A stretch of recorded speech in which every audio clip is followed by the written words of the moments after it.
بنی اسرائیل کا ایک مالدار شخص تھا جو اپنی بیٹیوں سے سخت نفرت کرتا تھا۔ بنی اسرائیل وہ احسان فراموش قوم تھی کہ اللہ تعالیٰ نے ان پر انعامات و احسانات کی وہ بارش کی تھی جو شاید ہی کسی اور قوم کو میسر آئی ہو، لیکن اس احسان فراموش قوم نے کیا کیا؟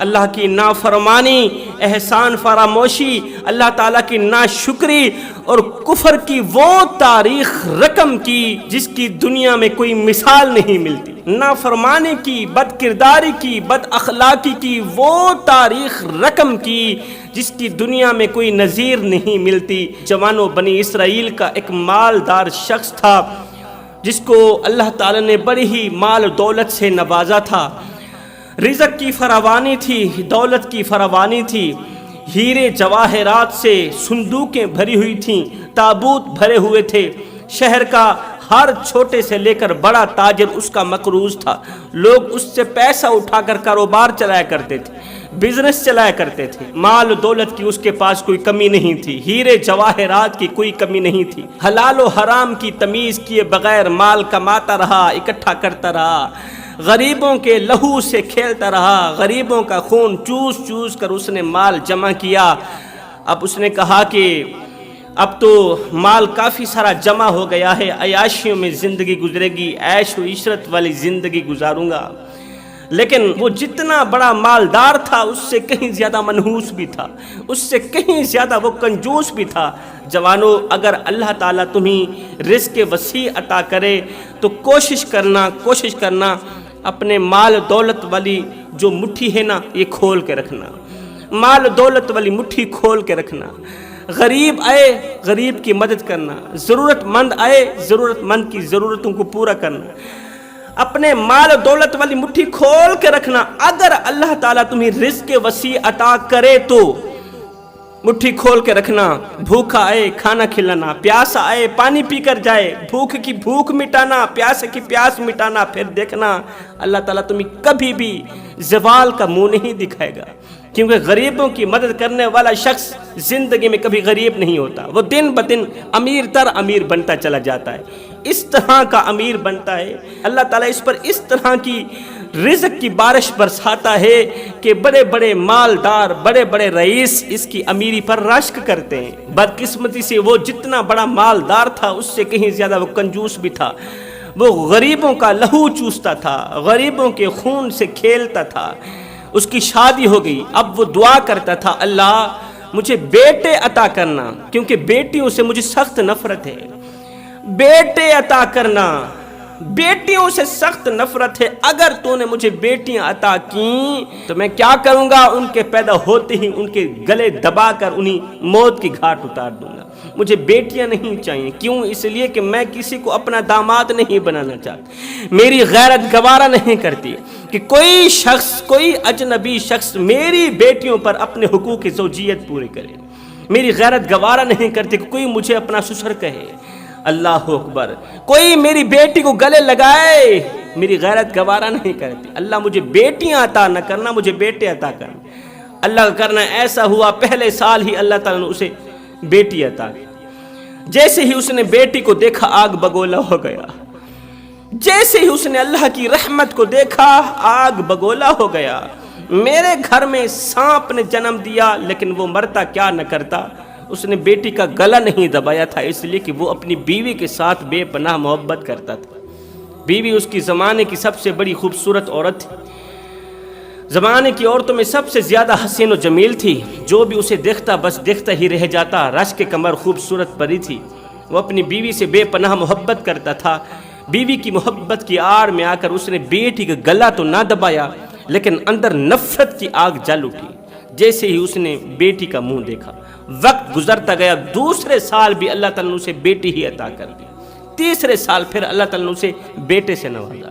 جیسے اس نے بیٹے کو دیکھا خوشی سے جھوم اٹھا، وقت گزرتا گیا، اللہ تعالیٰ نے اسے 2 بیٹے عطا کیے اور 2 بیٹیاں عطا کی، 2 نعمتوں سے نوازا، 2 رحمتوں سے نوازا۔ لیکن یہ بدبخت مالدار بیٹوں سے تو خوب محبت کرتا تھا، بیٹوں سے پیار کرتا تھا، جتنی بڑی بیٹوں سے محبت کرتا تھا اس سے کہیں زیادہ وہ بیٹیوں سے نفرت کرتا تھا۔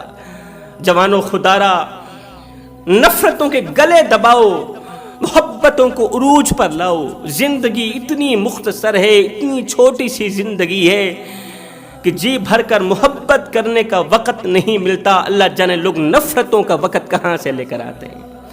اگر میں آپ کے بچوں سے پیار کروں تو میں آپ کو کتنا اچھا لگوں گا، اور اگر آپ میرے بچوں سے پیار کریں گے تو آپ مجھے کتنے اچھے لگیں گے۔ تو جب ہم سب لوگ کریم آقا کی غریب امت سے پیار کریں گے تو ہم سب لوگ کریم آقا کو کتنے اچھے لگیں گے، ہم سب لوگ مدینے والے کو کتنے پیارے لگیں گے۔ اس مالدار اور کنجوس شخص نے، کنجوس باپ نے اپنے بیٹوں کو تو بڑے ناز و نام سے پالا، ناز و نخرے سے پالا، ان کی ہر ایک ضرورت پوری کی، ان کی ہر ایک خواہش پوری کی، اپنی رگوں سے خون نکالتا رہا، بیٹوں کی رگوں میں ڈالتا رہا، اپنے منہ سے نوالے نکالتا رہا، بیٹوں کے منہ میں ڈالتا رہا، لیکن بیٹیوں کا نام تک لینا گوارا نہیں کرتا تھا، بلکہ وہ بیٹوں کا بچہ کھچا کھانا اٹھا کر بیٹیوں کے سامنے اس طرح پھینکتا تھا جس طرح کتے کو روٹی پھینکی جاتی ہو، جبکہ کتے کو بھی بندہ اتنی نفرت سے روٹی نہیں پھینکتا، کیونکہ کتا وفادار جانور ہے، وہ گھر کی دیکھ بھال کرتا ہے، لیکن وہ کتوں سے بھی بڑھ کر بیٹیوں سے نفرت کرتا تھا۔ ان کی بیٹیاں بھائیوں کا اترا ہوا پہنتی تھی، بھائیوں کا بچا ہوا کھاتی تھی۔ باپ کے ظالمانہ رویے کی وجہ سے کبھی کبھار بیٹیاں بھوکی بھی سو جاتی تھی۔ بیٹیاں آج چھوٹی کل بڑی، بیٹیوں نے جب جوانی کی دہلیز پر قدم رکھا تو ماں نے کہا کیوں نہ ہم بیٹیوں کی شادی کر دیں۔ مالدار شخص کو کہنے لگی کیوں نہ ہماری بیٹیاں جوان ہو گئی ہیں، اس کی شادی کر دیں۔ اس منحوس شخص نے انکار کیا ہوگا، لیکن بیوی سے بے پناہ محبت کرتا تھا، بیوی کی بات مان ہی بیٹھا۔ جب بیٹی کی شادیوں کی باری آئی تو ظالم باپ نے کیا کیا، بیٹیوں کو غریب مزدوروں سے بیاہ دیا، غریب مزدوروں کے ساتھ بیٹی کی شادی کر دی، بے طاقت بے قوت اور کمزور لوگوں کے ساتھ بیٹیوں کی شادی کر دی۔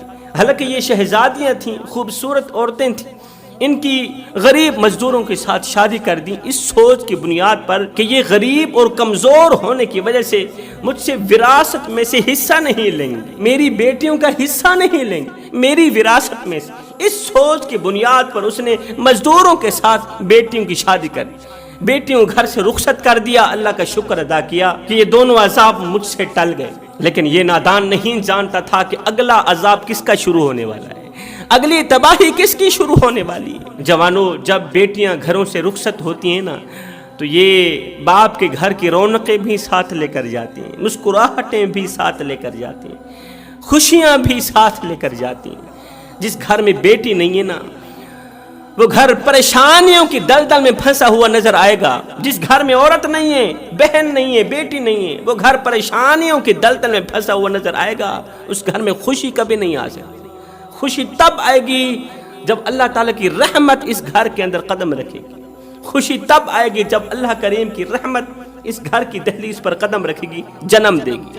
جب بیٹی پیدا ہوگی سمجھو خوشیاں آ گئی، جب گھر میں بہن پیدا ہو گئی ہے تو سمجھو خوشیاں آ گئی، کیونکہ بیٹی کے دم سے ہی تو کائنات میں رونقیں ہیں، بہنوں کے دم سے ہی تو کائنات میں خوشیاں ہیں۔ دنیا میں کوئی کسی کے ساتھ اتنا پیار نہیں کرتا جتنی بہن پیار کرتی ہے، جتنی بیٹی محبت کرتی ہے۔ بیٹی جتنی اپنے باپ سے محبت کرتی ہے، باپ سے پیار کرتی ہے، دنیا کی کوئی عورت اتنی کسی کے ساتھ محبت نہیں کرتی، پیار نہیں کرتی، کیونکہ اللہ تعالیٰ نے بیٹی کا رشتہ بھی کچھ اس طرح کا بنایا ہے۔ اس رشتے کے اندر اللہ تعالیٰ نے اخلاق رکھا ہے، پیار رکھا ہے، محبت رکھی اور مودت رکھی۔ آپ دیکھتے نہیں ہیں جب باپ فوت ہو جائے، باپ مر جائے، بیٹا روئے نہ روئے، بھائی روئے نہ روئے، لیکن بہنوں کا اور بیٹیوں کا رو رو کر برا حال ہو جاتا ہے۔ کچھ بیٹیاں تو پاگل بھی ہو جاتی ہیں، باپ کی جدائی برداشت نہیں کر پاتی، باپ کا بچھڑنا برداشت نہیں کر پاتی۔ اب اس ظالم اور منحوس مالدار نے بیٹیوں کی شادی کر دی۔ جوانوں، ایک بات یاد رکھنا، یہ جو مال ہے نا، یہ جو دولت ہے نا، یہ اللہ تعالیٰ کے راضی ہونے کی علامت نہیں ہے۔ پیسوں کا آ جانا یہ اللہ تعالیٰ کے راضی ہونے کی نشانی نہیں ہے۔ اقتدار کی کرسی مل جانا یہ اللہ تعالیٰ کے راضی ہونے کی نشانی نہیں ہے۔ صاحب اختیار ہو جانا، ایم این اے، ایم پی اے، وزیر، مشیر، ممبر یا کونسلر بن جانا، یہ کوئی اللہ تعالیٰ کے راضی ہونے کی نشانی نہیں ہے۔ پیسوں کی تجوریاں بھر جانا، پیسوں کی بوریاں بھر جانا، یہ اللہ تعالیٰ کے راضی ہونے کی نشانی نہیں ہے۔ یہ پیسہ ہے، یہ مقدر ہے، اس کا دل کرے فرعون کے پاس چلا جائے، اس کا دل کرے نمرود کے پاس چلا جائے۔ آج تیرے پاس ہے، کل تیرے دوست کے پاس ہوگا، پرسوں تیرے دشمن کے پاس ہوگا۔ پیسوں کا آ جانا یہ اللہ تعالیٰ کے راضی ہونے کی نشانی نہیں ہے۔ شاہ جی پھر آپ ہی بتا دیں کہ اللہ تعالیٰ کے راضی ہونے کی نشانی کیا ہے، علامت کیا ہے؟ میں کہتا ہوں جب دن میں 5 ٹائم سجدوں کی توفیق مل جائے تو پکا یقین کر لینا اللہ تم پر راضی ہو گیا۔ سبحان اللہ۔ جب کسی کا حق ادا کرنے کی توفیق مل جائے، کسی کو کسی کا حق دینے کی توفیق مل جائے تو سمجھ لینا اللہ تم پر راضی ہو گیا۔ اب جیسے ہی اس مالدار منحوس نے بیٹیوں کی شادیاں کرنے کے بعد بیٹیوں کو گھر سے رخصت کیا تو پیچھے ساری جائیداد بیٹوں کے نام کر دی۔ جیسے ہی باپ نے اپنی ساری جائیداد، سونے، زیورات، زمینیں، سب کچھ بیٹوں کے نام کیا تو باپ کا یہ رویہ بیٹیوں کو اچھا نہ لگا، بیٹیوں کا رویہ منتشر ہو گیا، بیٹیوں کا رویہ بدل گیا۔ وقت گزرتا گیا، باپ نے اپنی وراثت میں سے بیٹیوں کو حصہ نہ دیا، بیٹیوں کو ان کا حق نہ دیا، غریبوں کے ساتھ رخصت کر دی۔ ادھر سے بیٹیاں صبح کھاتی ہیں شام کے لیے نہیں ہوتی، شام کو کھاتی ہیں صبح کے لیے نہیں ہوتی۔ ادھر سے مالدار بھائیوں کے کتے بھی دودھ پیتے رہے، ادھر سے بہنوں کے غریب بچے بھوک سے بلکتے رہے، ادھر سے مالدار بھائیوں کے کتے دودھ پیتے رہے۔ وقت گزرتا گیا، وقت گزرتا گیا۔ ایک دن یہ مالدار شخص فالج زدہ ہو کر چارپائی پر لیٹ گیا، زمین پر گر گیا، فالج زدہ ہو کر زمین پر لیٹ گیا۔ گھر والے 4 دن تو بڑی خدمت میں لگے رہے، بیٹے 4 دن تو بڑی نوکری میں لگے رہے، بڑی غلامی میں لگے رہے، دیکھ بھال میں لگے رہے، بڑی فکر میں لگے رہے، لیکن 4 دن کے بعد بیٹوں نے اپنے کام بھی تو کرنے تھے، پھر آہستہ آہستہ اگنور کرنا شروع کر دیا۔ یہ ظالم منحوس باپ بھی جاننے لگا کہ میرے بیٹے مجھے اگنور کر رہے ہیں۔ اب بڈھے باپ کی زندہ لاش کو اندر سے اٹھا کر باہر برآمدے میں رکھ دیا گیا، اس لیے کہ بڈھا کھانستا ہے جراثیمیں پھیلتی ہیں، بڈھا کھانستا ہے کورونا پھیلتا ہے۔ وقت گزرتا گیا، ایک وقت تھا کہ جس طرح یہ بیٹوں کا بچا ہوا کھانا بیٹیوں کے سامنے اس طرح پھینکتا تھا کہ جس طرح کتے کے سامنے روٹی پھینکی جاتی ہے، آج یہ بڈھا ہو گیا ہے، اس کے ہاتھ ہیں تو کانپتے ہیں، اس کا سر ہے کانپتا ہے، اس کے بازوں میں طاقت نہیں ہے، قوت نہیں ہے۔ جس طرح یہ بیٹیوں کے سامنے کتے کی طرح روٹی پھینکتا تھا، آج اس کی بہویں اس کے قریب نہیں آتی، اس کے نزدیک نہیں آتی کہ کہیں بڈھے کی بیماری ہمیں نہ لگ جائیں۔ وہ دروازے پر کھڑی ہو کے اس کے سامنے اس طرح روٹی پھینکتی ہیں جس طرح کتے کے سامنے روٹی پھینکی جاتی ہے۔ جوانوں، اللہ کا ترازو تو صرف انصاف ہی تولتا ہے۔ کسی کو دکھ دے کر اپنی باری کا انتظار ضرور کرنا، کسی کو غم دے کر اپنی باری کا انتظار ضرور کرنا، اس لیے کہ قدرت جب تھپڑ مارتی ہے نا، وہ دل پر نہیں سیدھا روح پر جا لگتا ہے۔ ادھر سے غریب بیٹیاں، غریب بیٹیوں کے غریب بچے حرام کھانے پر مجبور ہو گئے، کیونکہ جب کھانے کو کچھ نہ ملے تو پھر بندہ حرام بھی کھائے تو وہ حلال ہی ہوتا ہے، وہ جائز ہی ہوتا ہے۔ اب دونوں بیٹیوں نے، دونوں بہنوں نے مشورہ کیا کہ کیوں نہ ایک بار ہم باپ کے دروازے پر چلتے ہیں، ہاتھ جوڑتے ہیں، منتیں کرتے ہیں، سماجتیں کرتے ہیں کہ ابا ہمیں اپنی وراثت میں سے حصہ دے دو، ہمارے بچے حرام کھانے پر مجبور ہو گئے ہیں، ہمارے بچے رات کو بھوک کی وجہ سے سوتے نہیں ہیں، ہمیں نہیں سونے دیتے، ہر وقت ہمیں پریشان کرتے ہیں۔ دونوں نے مشورہ کیا، یہ دونوں بہنیں چلتی چلتی باپ کے دروازے پر آئیں۔ باپ چارپائی پر لیٹا ہوا ہے، زندگی موت کی جنگ لڑ رہا ہے۔ دونوں بیٹیاں باپ کے قدموں پر بیٹھ گئیں، گریہ وزاری کرنے لگی، خون کے آنسو بہا کر کہنے لگی، خدارا ابا ہمیں روٹی کا ٹکڑا دو نہ دو،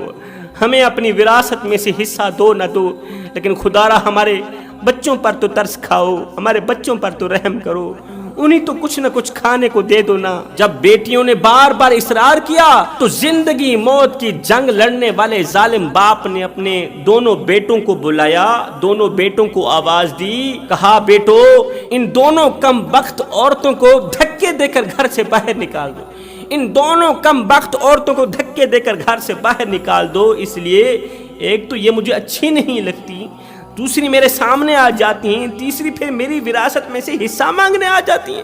دھکے دے کر انہیں گھر سے باہر نکال دو۔ انہیں دھکے دے کر گھر سے باہر نکال دیا گیا۔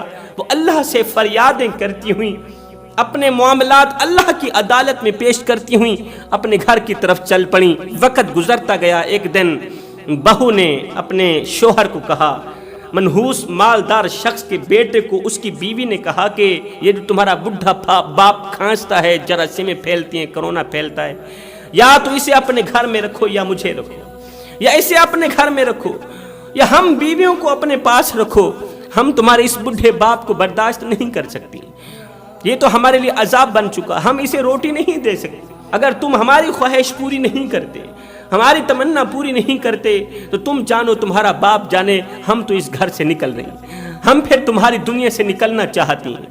لیکن یہ کم بخت نوجوان بھی اپنی بیویوں سے بے پناہ محبت کرتے تھے۔ بیویوں کے کہنے پر اولاد نے کیا کیا، رات کے دوسرے پہر اپنے باپ کو کندھے پر اٹھایا، کندھے پر اٹھا کر گھر سے باہر نکالا۔ چلتے رہے، رات کا دوسرا پہر ہے، چرند پرند انسان حیوان تمام مخلوق سوئی ہوئی ہے، مگر یہ دو بدبخت نوجوان جاگتے ہوئے باپ کی زندہ لاش کو کندھے پر رکھ کر جنگل کی طرف جا رہے۔ چلتے چلتے جنگل کے درمیان پہنچ گئے، ایک درخت کے نیچے باپ کی زندہ لاش کو رکھ کر واپس چلے آئے، باپ کو تنہا اکیلا چھوڑ کر واپس چلے آئے۔ رات کے دوسرے پہر جنگل کے درمیان درخت کے نیچے باپ کو تنہا اکیلا چھوڑ کر، بے یار و مددگار چھوڑ کر، یہ دونوں بیٹے واپسی اپنی بیویوں کے پاس چلے گئے۔ جب صبح کا سورج طلوع ہوا تو وہاں سے حضرت سیدنا زکریا علیہ السلام کا گزر ہوا۔ زکریا علیہ السلام کا دور بنی اسرائیل کا دور تھا۔ زکریا علیہ السلام اللہ کے نبی کا گزر ہوا۔ نبی کی نظر اچانک جب اس شخص پر پڑی تو اللہ کے نبی کیا دیکھتے ہیں، اس کی لاش کو کتے بلے اور جانور کھا رہے ہیں، جنگلی جانور کھا رہے ہیں اس کی لاش کو۔ کوئی جانور اسے کہاں سے چیر پھاڑ رہا ہے، کوئی جانور اسے کہاں سے چیر پھاڑ رہا ہے۔ اللہ کے نبی نے جب یہ دردناک منظر دیکھا تو اللہ کے نبی کا دل بھر آیا، دونوں ہاتھ اٹھائے، عرض کی میرے مالک آخر ماجرا کیا ہے؟ کیا اس کے نصیب میں قبر نہیں تھی؟ کیا اس کے نصیب میں کفن نہیں تھا؟ کیا اس کے نصیب میں اولاد کا کندھا نہیں تھا؟ اس کے نصیب میں جنازہ نہیں لکھا تھا؟ آخر اسے جانوروں کی غذا بنا کر اسے عبرت کا نشانہ کیوں بنایا گیا؟ اسی وقت وحی آئی اللہ کے نبی حضرت زکریا علیہ السلام کے پاس۔ جبرائیل آ کر کہنے لگا، اے اللہ کے نبی، اللہ فرما رہا ہے جو کسی کا حق مارتا ہے، جو ظالم باپ اپنی غریب بیٹیوں کو اپنی وراثت میں سے حصہ نہیں دیتا، اس کا حشر اسی طرح کا ہوتا ہے، اس کے ساتھ ایسا ہی ہوتا ہے۔ ہائے، ساری زندگی اس نے بیٹیوں کو کٹیا سمجھ کر ان کے سامنے روٹیاں پھینکتا رہا کہ میں بیٹیوں کو روٹیاں نہیں پھینک رہا، میں کتوں کو روٹیاں پھینک رہا ہوں۔ بیٹیوں کے ساتھ اس طرح کی نفرت کرتا تھا کہ یہ بیٹیوں کو دیکھنا بھی گوارا نہیں کرتا تھا، میری رحمتوں کو دیکھنا بھی گوارا نہیں کرتا تھا۔ اس نے تو میری رحمتوں کو کتیا سمجھا تھا، میں نے اس کے پورے جسم کو کتوں کے حوالے کر دیا۔ اے اللہ کے نبی، غور کریں، اس کی لاش کو کتے بلے کھا رہے ہیں مگر میں نے اس کی روح ابھی تک بھی نہیں نکالی۔ اللہ، اتنی بڑی سزا، اتنا بڑا عذاب، اس کی لاش کو کتے بلے کھا رہے ہیں، چیر پھاڑ کر کھا رہے ہیں، اور اس کی روح اس کے اندر ابھی بھی موجود ہے۔ یہ اتنا بڑا درد محسوس کر رہا ہے، یہ تکلیف محسوس کر رہا ہے۔ اسے بتایا جا رہا ہے کہ جو بہنوں کا حق مارتا ہے، جو بیٹیوں کا حق مارتا ہے، وہ اس طرح کے عذاب میں مبتلا کیا جاتا ہے۔ کسی کا حق مار کے، کسی کو دکھ دے کے، کسی کی آنکھوں سے آنسو نکال کے تجھے کیا لگتا ہے کہ تو ساری زندگی ایسے ہی مسکراتا رہے گا؟ نہ بندے نہ، بس وقت کے الٹنے کی دیر ہے، تیری باری بھی دور نہیں ہے، اس لیے کہ زندگی کے کسی نہ کسی موڑ پہ اپنا کی آخر بھگتنا ہی پڑے گا۔ آپ سوچ رہے ہوں گے کہ بھلا کوئی باپ بھی اپنی بیٹیوں کے ساتھ اس طرح کا سلوک کرتا ہے؟